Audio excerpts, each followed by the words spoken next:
Boşaltın burayı. Boşalt. Boşalt adam. Boşalt. Hadi. Hadi boşalt.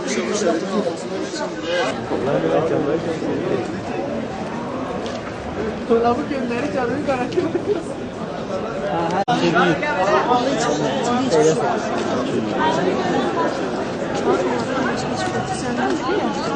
Bana içinde bir şey yok. Ya ne aldıysa kâr.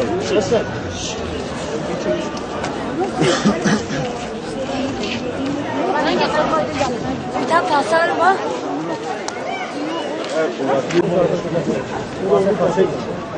Karşıya geçelim.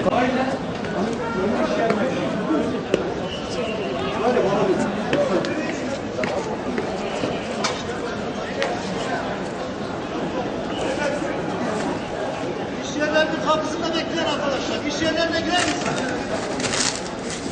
Arkadaşlar içeri girin. Arkadaşlar. Alan mı oldu?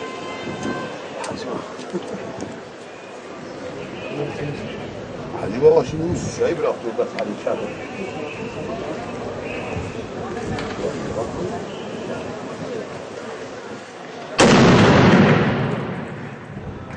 Valla gömlek var içinde Hacı abi.